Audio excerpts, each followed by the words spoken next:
उदाहरण के लिए महाराष्ट्र के गैर ब्राह्मणों, जाट और उत्तर भारत के पहाड़ी क्षेत्रों के लोगों में विधवा पुनर्विवाह काफ़ी प्रचलित था। हिंदू विधवाओं की अवस्था आमतौर पर से दयनीय होती थी।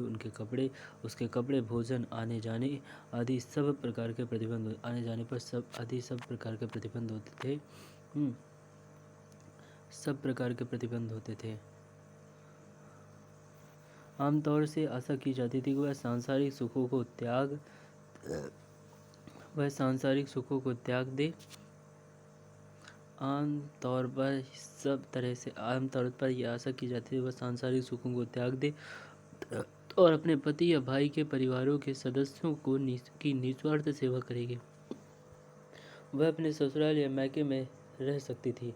भारतीय विधवाओं के कठिन और कठोर जीवन को देखकर संवेदनशील बहुधा द्रवित हो जाते थे। आमेर के राजा सवाई जयसिंह और मराठा सेनापति परशुराम भाऊ ने विधवा पुनर्विवाह को बढ़ावा देने की कोशिश की, मगर वे असफल रहे।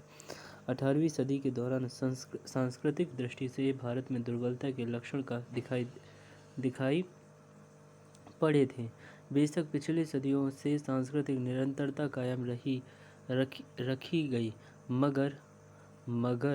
मगर साथ ही भारतीय संस्कृति पूरी तरह परंपरावादी बनी रही। तत्कालीन सांस्कृतिक क्रियाकलापों का खर्च अधिकतर शाही दरबार, शासक और सामंत तथा सरदार वहन करते थे, मगर उनकी आर्थिक हालत खराब होने के साथ सांस्कृतिक कार्यों की धीरे धीरे अवहेलना होने लगी। उन सांस्कृतिक शाखाओं में तेजी से गिरावट आई जो राजाओं, राजकुमारों और सामंतों के संरक्षण पर निर्भर थी। यह बात सबसे अधिक मुगल वास्तुकला और चित्रकारी के लिए सही थी। मुगल शैली के अनेक चित्रकार प्रांतीय दरबारों में चले गए और हैदराबाद, लखनऊ, कश्मीर, पटना में चमके। साथ ही चित्रकारी की नई शैलियों का जन्म हुआ और उन्होंने उपलब्धियां पाई थीं। कांगड़ा और राजपूत शैलियों के चित्रों ने नई तेजस्विता और रुचि प्रदर्शित की। वास्तुकला के क्षेत्र में लखनऊ का इमामबाड़ा तकनीक की निपुणता नगर वास्तुकलात्मक रुचि में अपकर्ष को प्रदर्शित करता है। दूसरी ओर जयपुर शहर और उसकी इमारतें ओजस्विता की निरंतरता के उदाहरण हैं। 18वीं सदी में संगीत विकसित होता है और फलता फूलता रहा। इस क्षेत्र में मोहम्मद शाह के शासनकाल में महत्वपूर्ण प्रगति हुई। लगभग सभी भाषाओं में कविता का जीवन से संबंध टूट गया और वह आलंकारिक, कृत्रिम, यंत्रवत और परंपरागत हो गई। उसकी निराशावादिता ने हताशा और दोषान्वेष की व्याप्त भावना को प्रदर्शित किया, जबकि उसकी विषय वस्तु ने उसके संरक्षकों, सामंती, अमीरों और राजाओं के आध्यात्मिक जीवन में गिरावट को व्यक्त किया। 18वीं सदी के साहित्यिक जीवन का एक उल्लेखनीय पहलू था उर्दू का प्रसार और उर्दू कविता का जोरदार विकास। उर्दू धीरे धीरे उत्तर भारत के उच्च वर्गों के परस्पर सामाजिक संपर्क का माध्यम बन गई। यद्यपि उर्दू कविता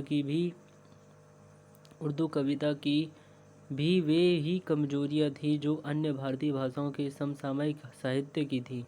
उसने मीर सौदा, नज़ीर और 19वीं सदी की महान प्रतिभा मिर्ज़ा गालिब जैसे प्रखर कवियों को पैदा किया। इसी प्रकार मलयालम साहित्य में भी पुनर्जीवन देखा गया। यह विशेषकर त्रावणकोर शासकों मार्तंड वर्मा और राम वर्मा के संरक्षण में हुआ। केरल का एक महान कवि कुंचन नंबियार इसी समय हुआ, जिसने आम बोलचाल की भाषा में जनप्रिय कविता लिखी।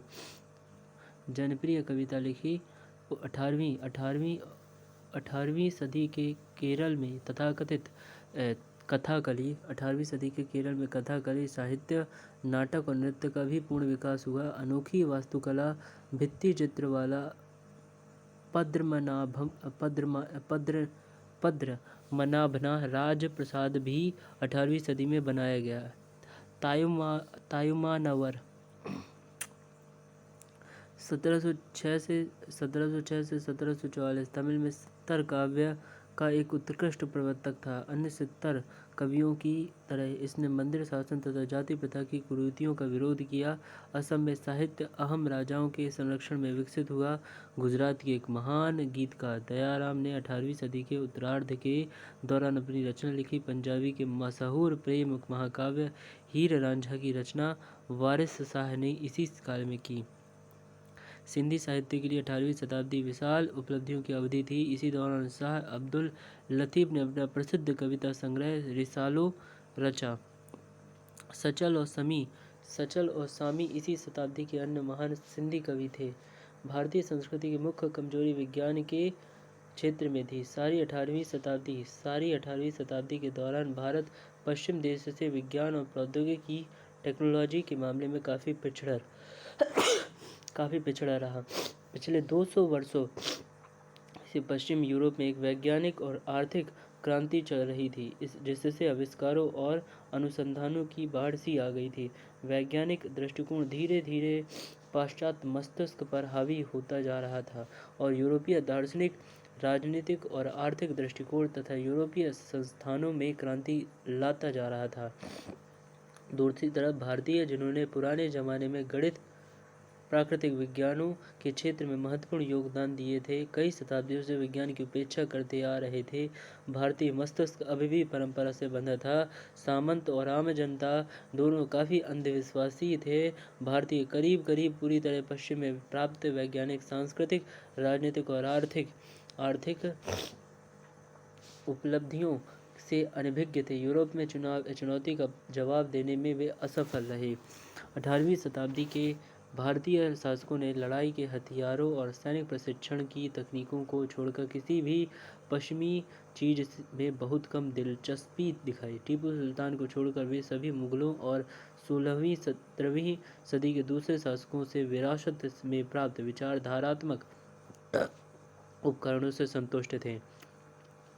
इनमें कोई शक नहीं थी कि थोड़ी बहुत बौद्धिक हलचल भी थी, क्योंकि किसी भी ज़माने में सारी जनता और उसकी संस्कृति पूरी तरह स्थिर और जड़ नहीं रहते। प्रौद्योगिकी में थोड़ा बहुत परिवर्तन, विकास तो होता रहा था, लेकिन इसकी गति बहुत मंद थी और क्षेत्र काफ़ी सीमित थे। इसलिए पश्चिमी यूरोप में होने वाले विकास की तुलना में कुल मिलाकर ये नगण्य थे। विज्ञान के क्षेत्र में यह कमजोरी उस समय के अत्यंत विकसित देश द्वारा भारत को पूरी तरह गुलाम बनाए जाने के लिए बहुत दूर तक जिम्मेदार थी।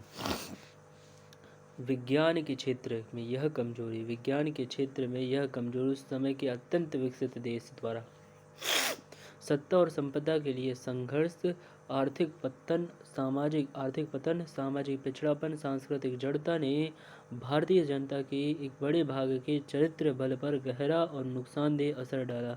खासकर सामंत अपने व्यक्तिगत और सार्वजनिक जीवन में बहुत पतित हो गए। निष्ठा, कृतज्ञता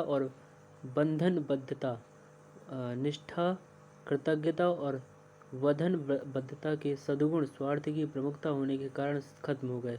अनेक सामंत अमानवोचित दुर्गुणों और अत्यधिक विलास के शिकार हो गए। उनमें से अनेक ने अपने ओहदों का फायदा उठाकर घूस लिया। आश्चर्य की बात है कि आम जनता बहुत हद तक भ्रष्ट नहीं हुई थी। जनता में ऊंचे दर्जे की व्यक्तिगत ईमानदारी और नैतिकता थी। उदाहरण के लिए विख्यात ब्रिटिश अधिकारी जॉन मैथकॉम ने 1821 में टिप्पणी की थी, मैं किसी अन्य महान जनसंख्या को उदाहरण नहीं जानता जिसने समान परिस्थितियों में उथल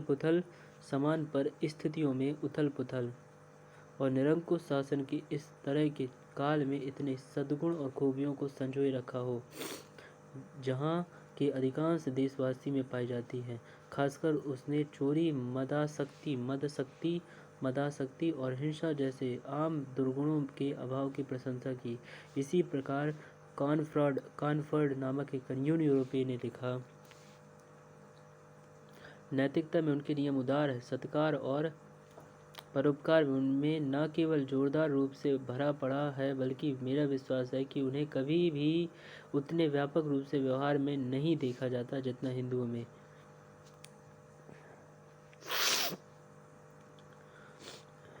कहीं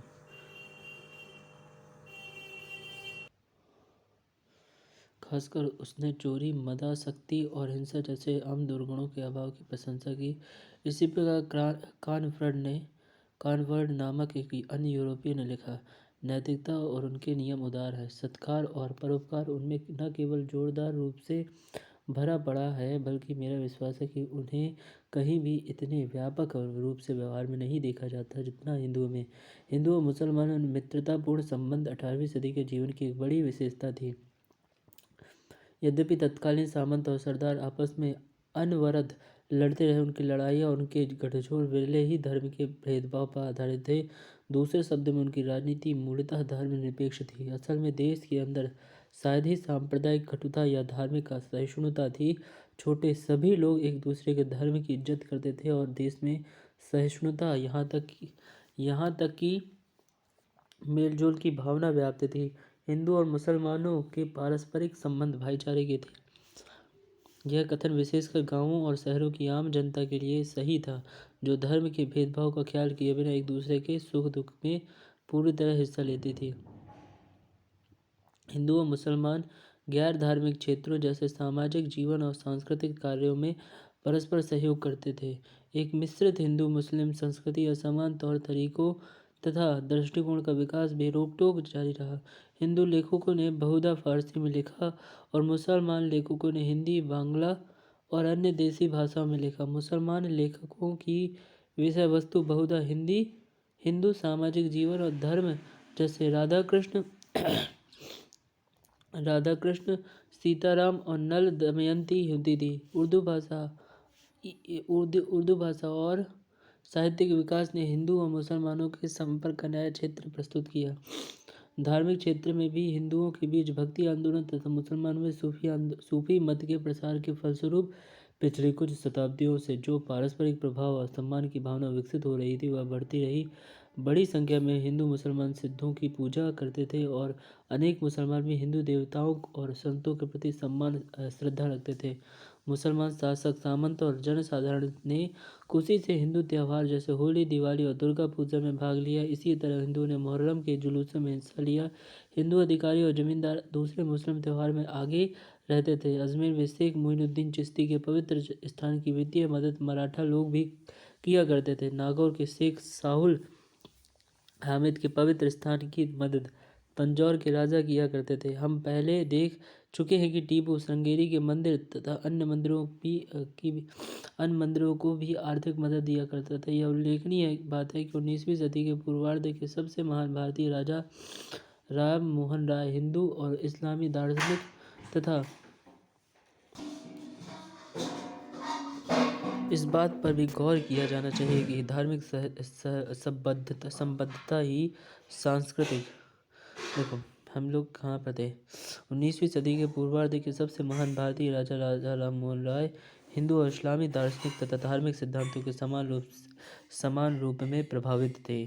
इस बात पर भी गौर किया जाना चाहिए कि धार्मिक संबद्धता ही सांस्कृतिक और सामाजिक जीवन में अलगाव का मुख्य मुद्दा नहीं थी। हिंदू और मुस्लिम उच्च वर्गों के जीवन के तौर तरीके जितने समान थे, उतने हिंदू उच्च वर्ग और निम्न तथा मुस्लिम उच्च वर्ग तथा निम्न वर्ग के नहीं थे। इसी तरह क्षेत्र या इस इलाके अलगाव के मुद्दे बनते थे। एक क्षेत्र के लोगों के बीच धर्म भिन्न होने पर भी जितनी सांस्कृतिक एकता थी, उतनी अलग अलग क्षेत्रों में रहने वाले एक धर्म के लोगों के बीच नहीं थी। मतलब एक क्षेत्र के लोगों के बीच धर्म भिन्न होने पर भी जितनी सांस्कृतिक एकता थी, उतनी अलग अलग क्षेत्रों में रहने वाले एक धर्म के लोगों के बीच नहीं थी। गांव में रहने वाले लोगों के सामाजिक और सांस्कृतिक जीवन का धर्रा शहर के लोगों से अलग था। क्या भैया अलग था। इतना ही है, हो गया। Tata bye bye. अभ्यास प्रश्न आ गया। चलिए, उम्मीद करता हूँ आपको समझ में आया होगा। Thank you for watching and God bless you all. अब अगले अध्याय में मिलेंगे। भारत में यूरोपियों का प्रवेश और अंग्रेजों की विजय। चलिए, थैंक यू।